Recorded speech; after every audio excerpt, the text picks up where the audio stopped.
Hi, everyone. It's me, Kathryn, and I am so excited to be back for another No CD Live.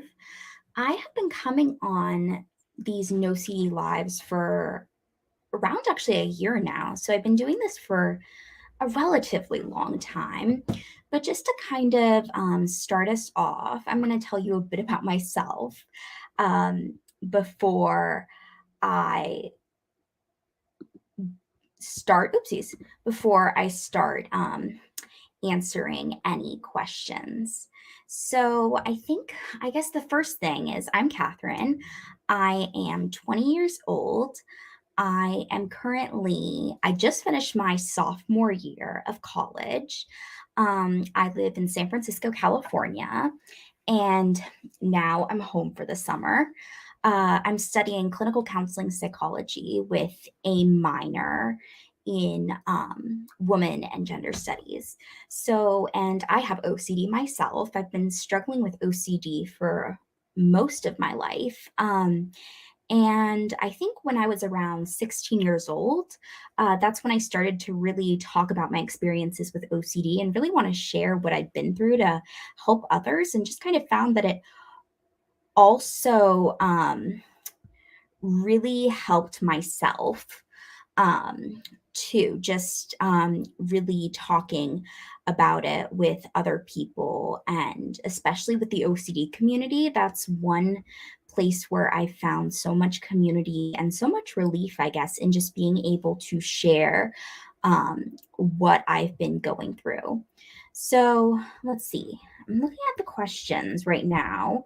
And it says one person said that they're currently showing there's a black screen. Can everyone see me, or is that just um, one's problem for one person on their end? I just want to make sure that everyone can see before moving on.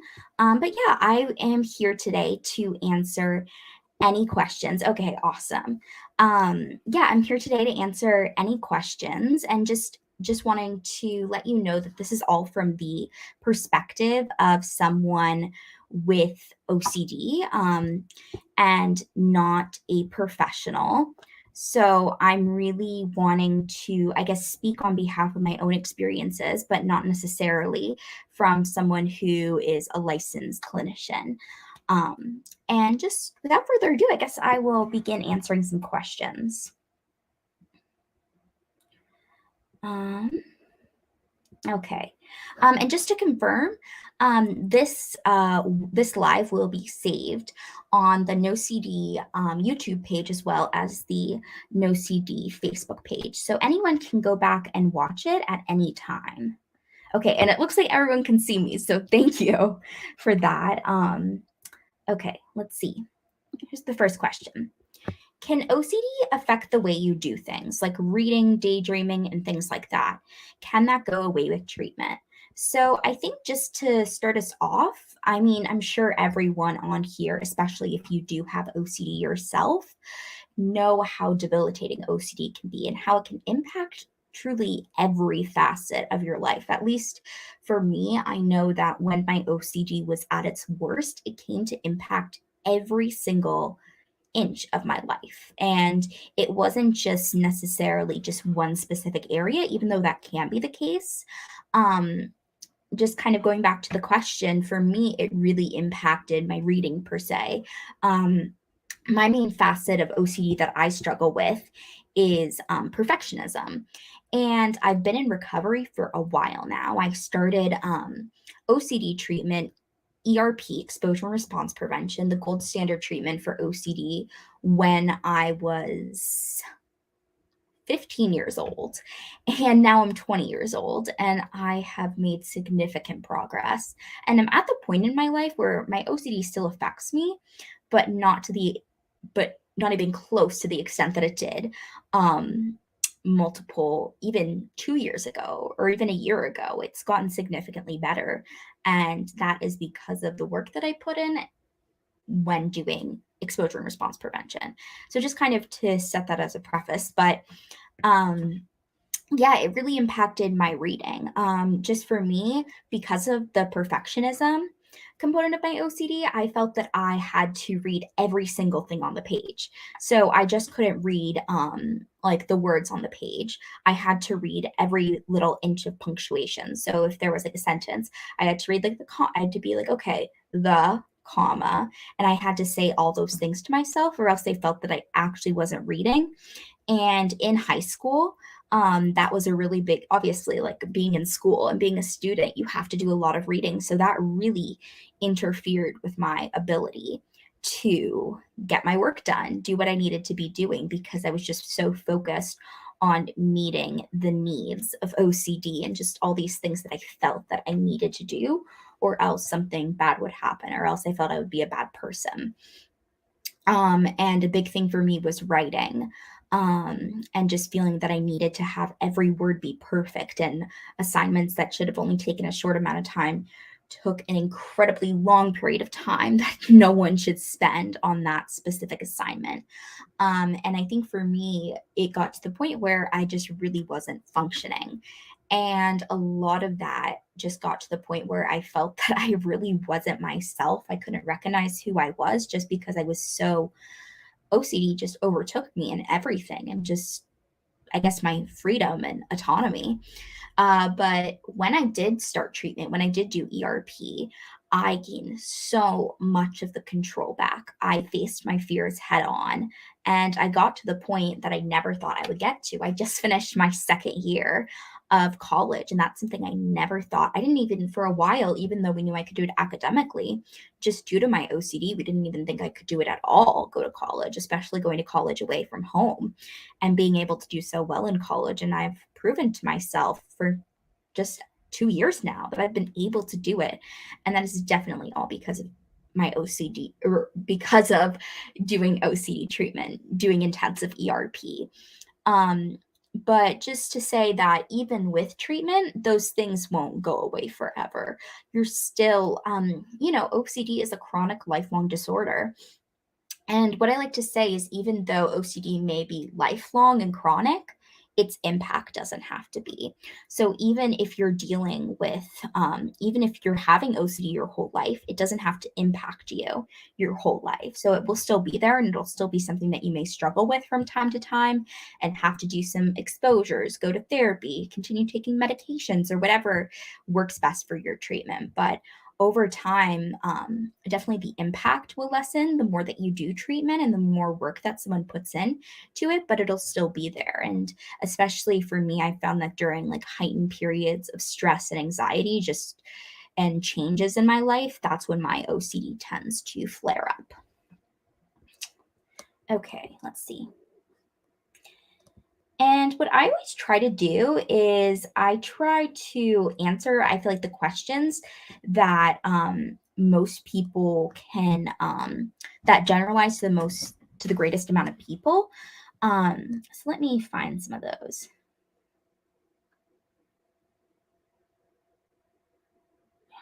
Okay.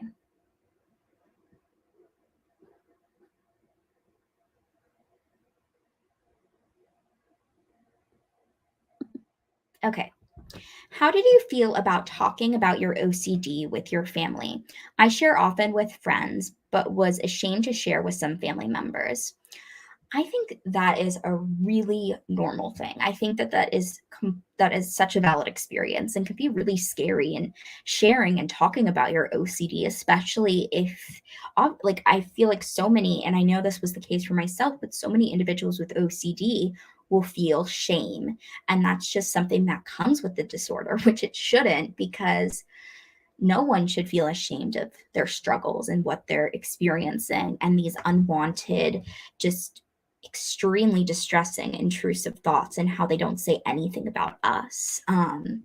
But I definitely experienced a lot of shame. And I think for me, just because of how old I was when I was diagnosed with OCD, and just when it was impacting me the most. Because for me, my OCD was definitely impacting me when I was kind of in the prime of my teenage years. So my parents played a really, really, really big part in my treatment and in my recovery, which I'm so appreciative of. I know, because that's not necessarily the case for everyone. And I was so lucky to have that access to resources and treatment, which is something that even to this day, it's heartbreaking, but treatment is not accessible. And there are so many financial and systemic barriers that prevent people from receiving the care that they need. But going back to that, my parents were definitely a very, very, very big support system through that. But I think for me, kind of on the flip side, it was really difficult for me to talk to my friends and peers about what I was going through, just because I think that was like the biggest thing that I felt ashamed of, because I felt like they would never really understand it and that they wouldn't really get what I was going through. And that's kind of when I really started to share openly about it. I created an Instagram page, and that was really helpful for me just in explaining what I was going through to people, and just kind of to try to just share primarily from the point of my experiences, and just showing how much my OCD impacted my life, and just I think also just explaining to people in like ways that they would understand is something that really helped me. So just kind of framing it like, oh, just imagine like your worst fear just being unable to escape, like your worst thoughts and fears, and them being on repeat, and just all these things about the impact that it has on your life, and the just the debilitating effects it can have on your ability to do things and just live and just, I guess, get to the point where you can achieve everything that you want to achieve despite having such a debilitating disorder. Um, and I think that I really found also that people really wanted to know like what they could do to help and how they could best support me. And I think there are so many incredible resources out there, especially for family members. Um, I know there are incredible resources on the NoCD website and Instagram.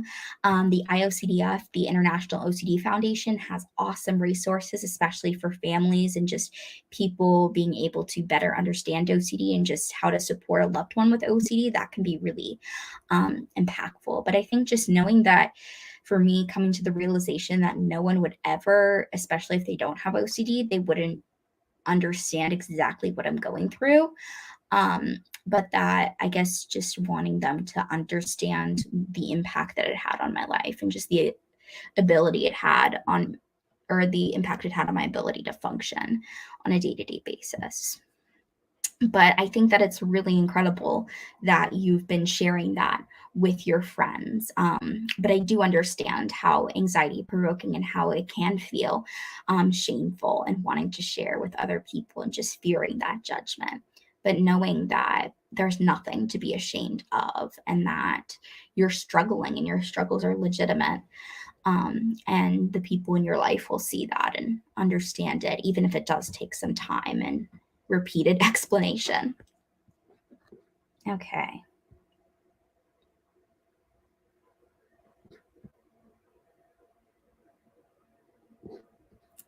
Let's see.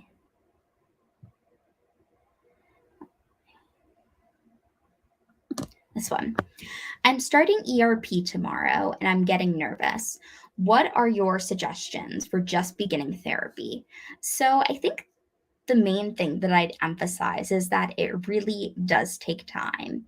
And I think that for me, I was really hoping that when I started ERP and when I started treatment for OCD, that that would instantly make my struggles disappear, and that it would just be an immediate fix.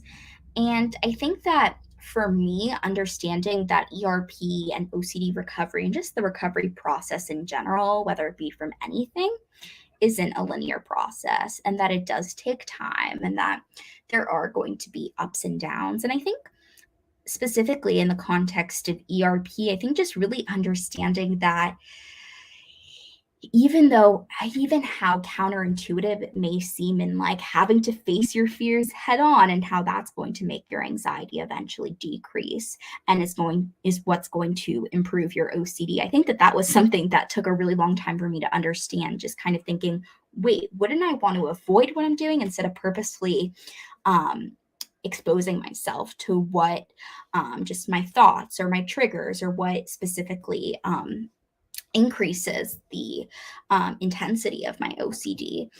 And I think for me, just really understanding that this is what I needed to do to help me, that was something that really took time. And I think just kind of approaching it from a point of just willingness. And I think that's something that is not talked about enough in the context of ERP treatment and recovery, but just someone's willingness to do it, and willingness to do exposures and partake in the treatment. Because I think that someone has to be self motivated to a degree in order to be successful in their treatment, because there's a lot of, I think, also personal accountability that goes along with exposure and response prevention and just OCD recovery in general, and just kind of knowing, because eventually, and this is what it's come to for me, but because I've done ERP for so long and have been in treatment for so long, there are times where I will be in just a situation and kind of set up an impromptu exposure for myself, and just knowing that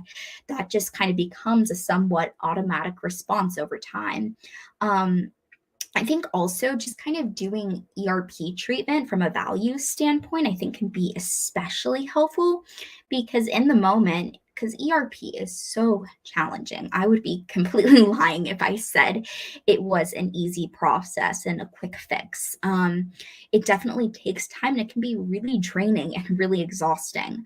But also, I guess having a reason for doing it. Just kind of for me, thinking about all the things that my OCD before ERP was preventing me from doing, and just the effect it was having on my ability to live life, and how I wouldn't be able to accomplish the things that I wanted to do, or have these relationships that I wanted to have, and maintain these friendships and connections with my family and friends, and knowing that these wouldn't be things that I would be able to maintain if I didn't do ERP. And for me, a big thing, a big value for me was getting an education, was finishing high school, going off to college, and building that life for myself, which I knew wouldn't be possible if I didn't do ERP, since so much of my OCD surrounded school and my academics and studying, and homework and writing and reading, and just really all of the above. So I think for me, just really entering ERP treatment from a values standpoint can be so effective, and just realizing, especially during the really difficult exposures, which will come with time. I mean, they're not going to obviously be immediate, and that's not what you're going to be starting with. But just thinking that, like, why am I doing this? Why do I want to get better? What is my OCD preventing me from doing? And I think that that can really make all the difference in just the way that someone chooses to approach their ERP. And just from a person who's done a ton of ERP and had a lot of doubts at the beginning, that it can, even though it's so scary, it is absolutely life changing. And all those feelings are completely valid. It makes so much sense, because it is really scary, and it makes sense that someone would be nervous about it, but that it can be so helpful. And it essentially gave me my life back, which is something that I never thought I would be able to have and gain that control for myself. So just knowing how worthwhile it is, despite all how difficult it will be. Okay, let's see. Okay, I think this is really important. Um, what is your training and background in treating OCD? So just, I mentioned this at the beginning, but I just want to reiterate it again. I am not a professional. I am not a clinician in any way. I am someone with lived experience who has gone through OCD treatment, who is an OCD advocate and knows a lot about OCD from my own experiences, and just from connecting with other people who also have OCD. So I am not in any way providing any clinical recommendations, but just purely from the standpoint of someone with that lived experience. And I think that that's something that I really want to emphasize, because I am not a professional, but I do have a really good understanding of it, just from living with it for a majority of my life, and being at the point in my recovery where I am doing really, really well, and have just kind of figured out OCD and all the tricks that it comes to play. But for professionals and those who treat OCD, NoCD is incredible, and they provide such amazing services. for individuals with OCD, and there's so many awesome, I know there are support groups, and they have an awesome Instagram page, and just so many things in these lives. And a lot of times there are professionals and clinicians who treat OCD for a living who do come on these lives, but there also are people who have that lived experience with OCD, and I'm one of those people. So I just wanted to, before moving on with answering any more questions, just emphasize that I am not a professional, just to make sure that everyone understands that. Let's see.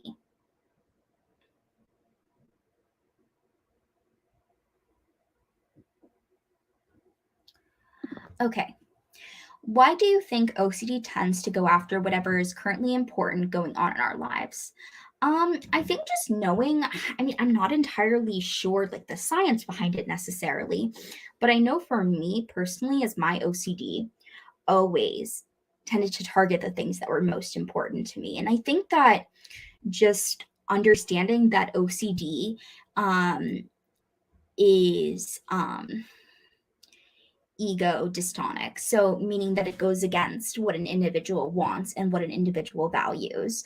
And especially with intrusive thoughts, it's really important for people to understand that and how it doesn't align with what the person wants or values. But if they're having thoughts about harming their kids or their partner or whoever it may be, it's because they care so deeply about their kids that they're having these thoughts that completely go against their values and their ideals, and just the way that they approach life. I know for me, that my OCD always tended to target school. And for me, that was something that was really, really important to me from a young age. And even outside of school, I just loved to learn, and I loved, I guess, going to school and learning new things. And that was something that I always really, really valued.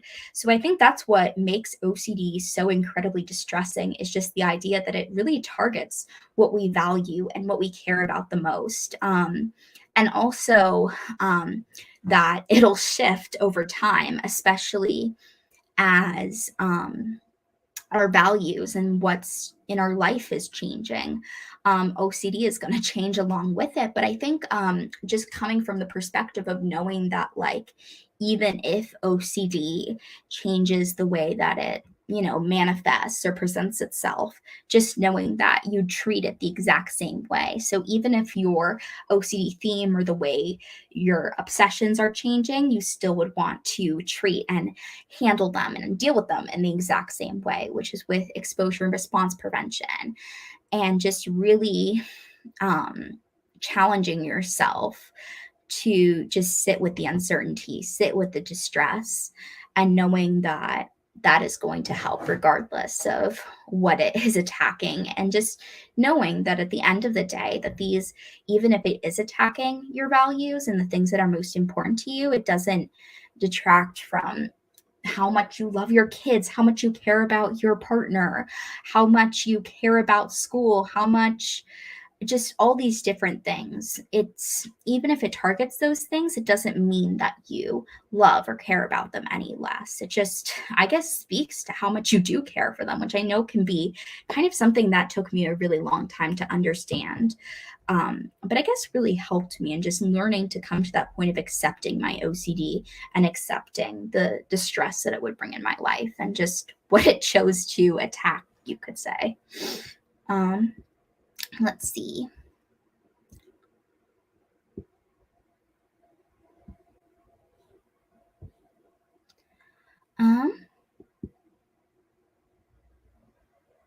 Okay. Have you heard about TMS for OCD? I actually did do TMS for OCD. So, for anyone who doesn't know, TMS is transcranial magnetic stimulation. And I know that it can be especially effective for individuals who have treatment resistant OCD. And for me, I did kind of combine TMS. So, TMS was like originally established for treating depression.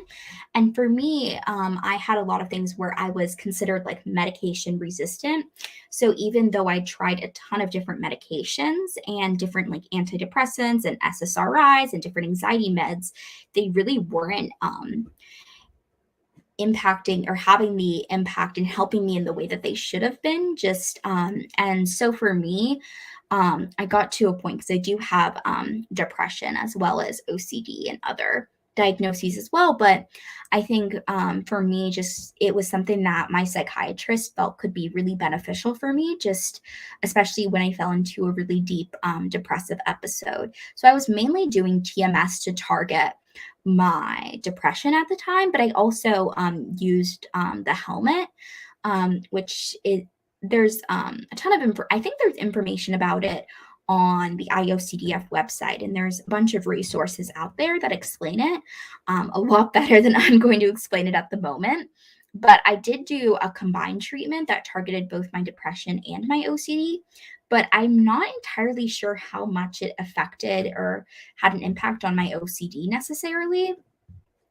Just because I know that for me, I had done so much ERP and I continue to do a lot of ERP. So I knew that that was really having an effect on my OCD and really was the reason that I was seeing all the improvements. And TMS significantly improved my depression and is something that really, really helped me in that sense. But I know that this can also differ from one individual to the next. And just as medication, one medication can help an individual so much, and another medication can have absolutely no impact on a different person, that whereas the medication really helped another person. I think the same goes for TMS, but that was just my experience with it. Let's see what else.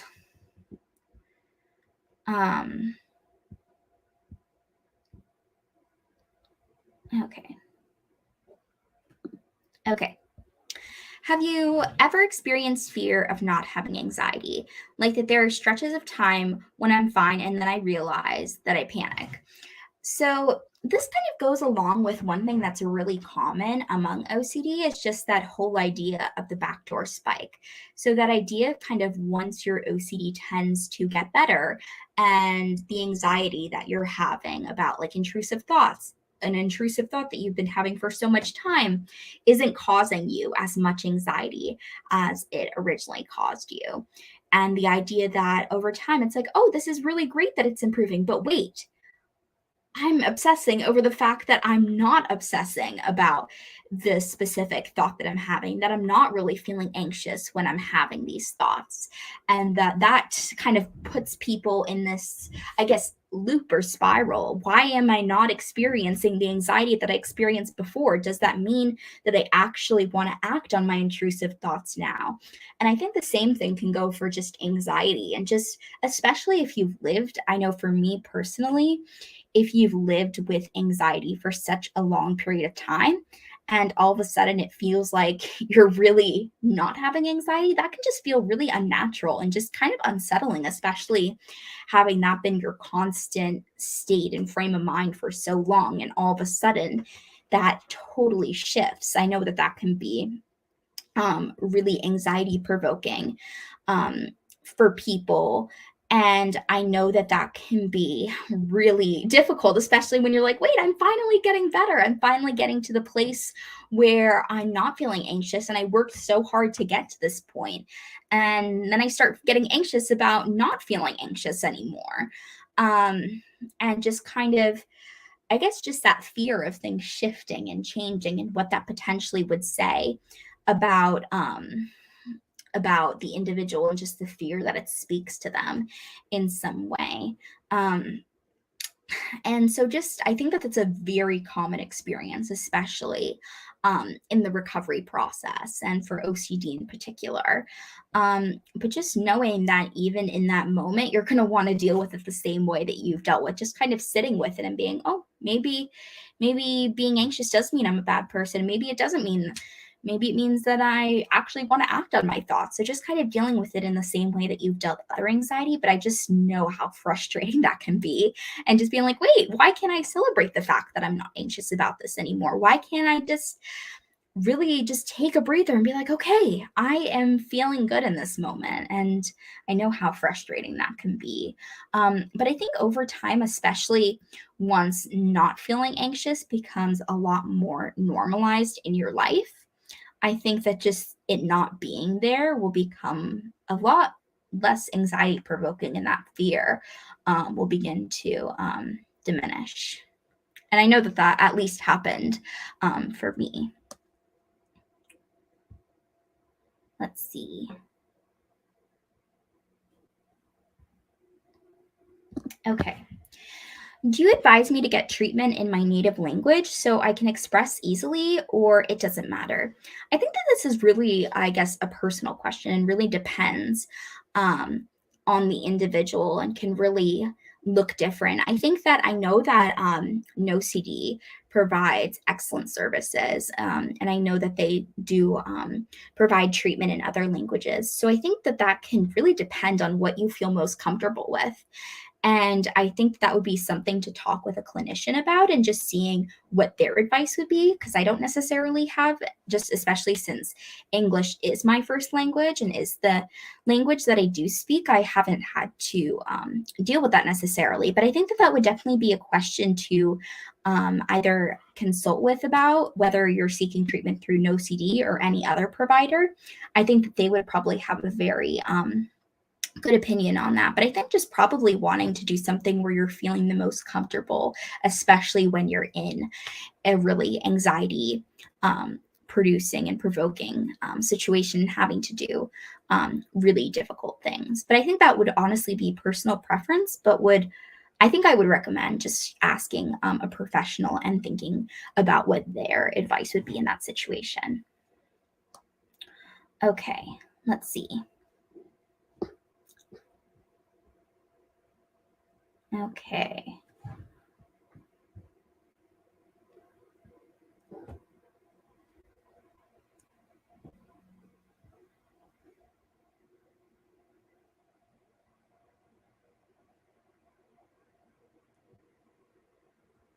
Let's see. Trying to find some more questions. Okay.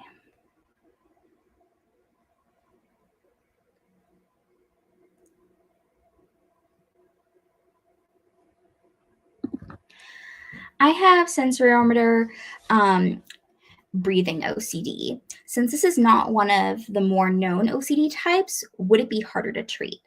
I don't necessarily think it would be harder to treat. I think it's just really important what, just regardless of the subtype, is going to an OCD specialist, because OCD specialists just have a really firm grasp on what OCD is and all the ways that it can present, and how that it just doesn't present in the stereotypical contamination or perfectionism way, and that it can present in a multitude of different ways, and that it just doesn't look the same for anyone, and how it is really needs to be individualized. So I think that it doesn't make it harder to treat. I think it just is really important, because I know this can be something that a lot of individuals face, but they'll go to someone, a practitioner, a clinician, who says that they treat OCD, but they don't necessarily specialize in it. And that can be really counterproductive in the sense, and do a lot of harm, especially if the individual is not specifically trained in OCD or hasn't really experienced it in so many different ways.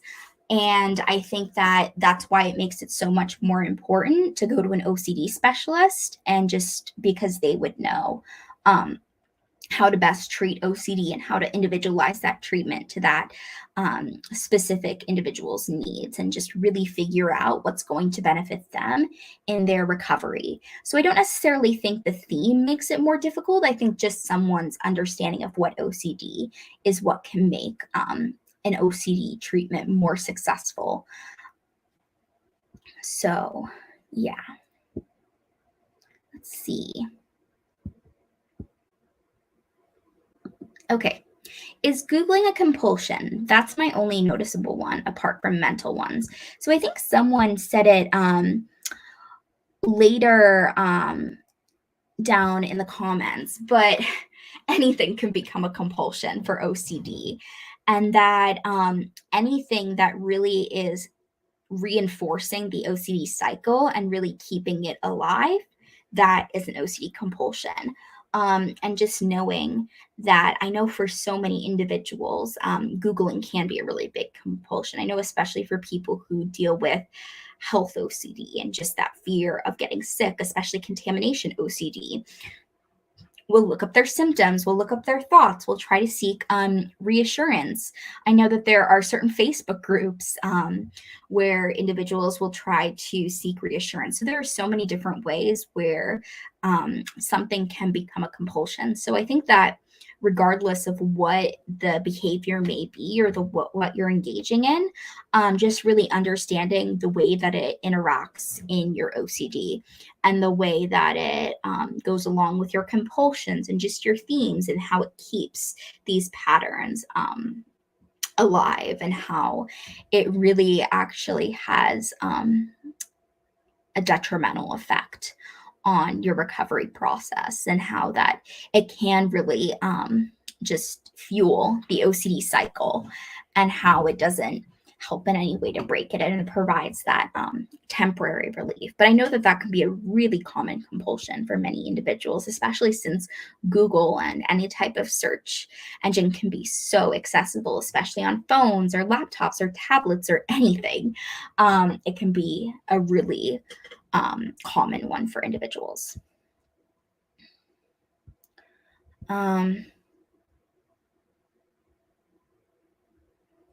Okay. Let's see. Okay. How long does it take for a person who begins OCD treatment to feel better? I think that this really depends on the individual.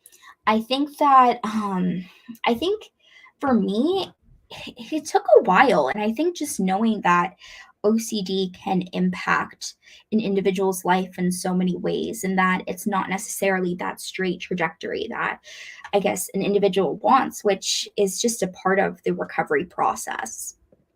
And I think for me, it my recovery journey was just very kind of all over the place, in the sense that I started doing ERP. It wasn't really working, but it was because I was just going to an individual once a week.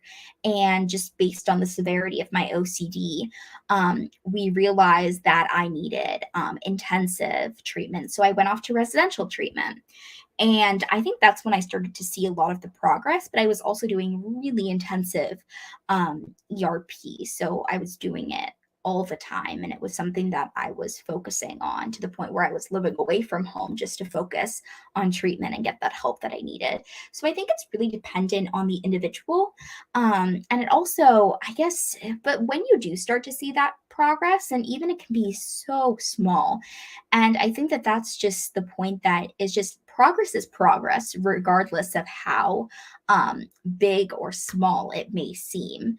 Um, and I think that that's something that is just can be so wonderful, is just seeing it for yourself, and just coming, just when you're in your own life, and just all of a sudden seeing like, wait, this is easier for me to do now. This is something that I couldn't do before.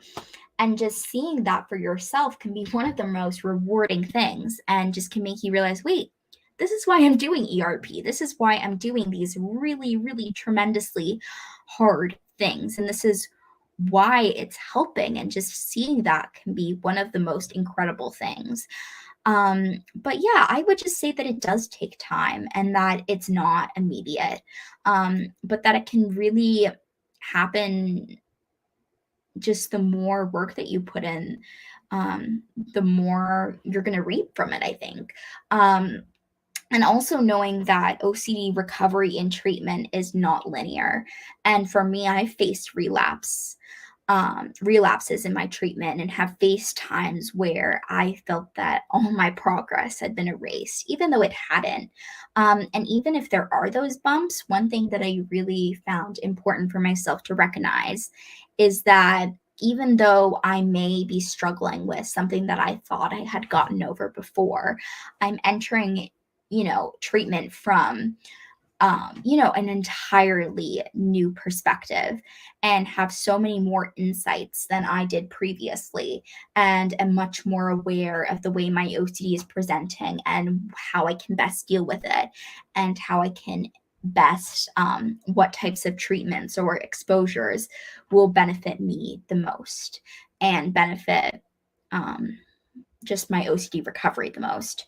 So I think that just recognizing that even if there are those setbacks, that it doesn't take away any of the progress or any of just the goals that you've reached thus far. Um,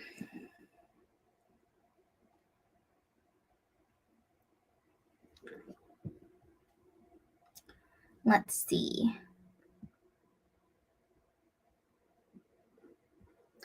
Okay, I know I've been talking a lot about ERP, and I know for some individuals, especially everyone can, start OCD treatment and recovery at any point in that.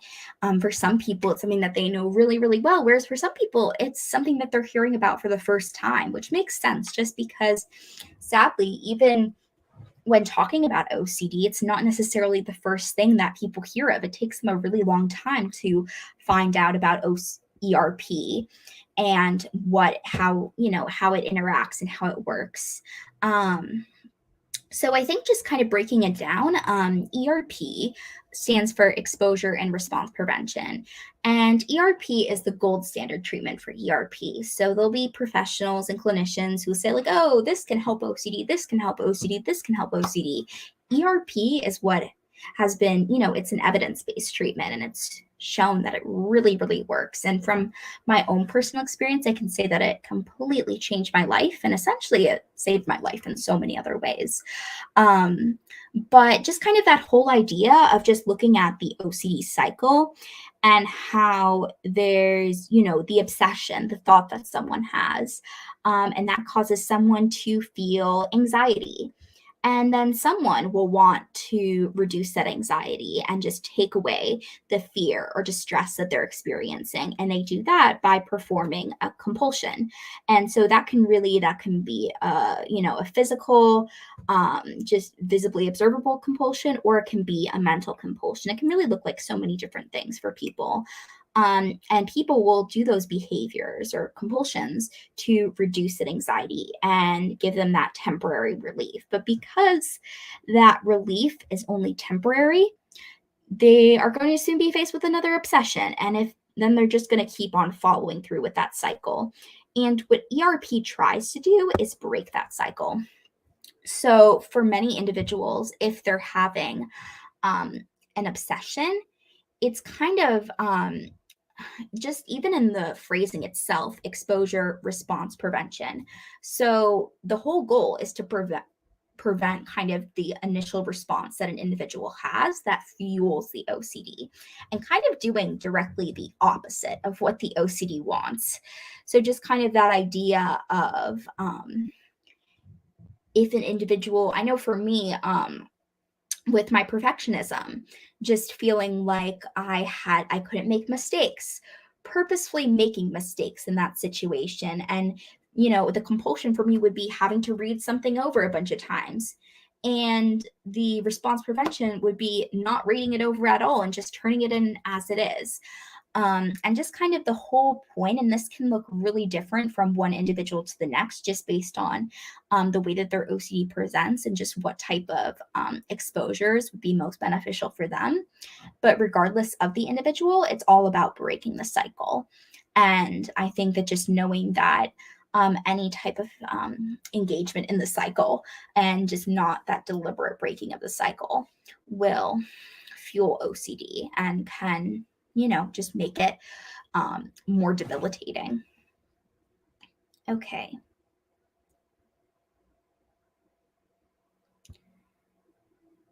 Um,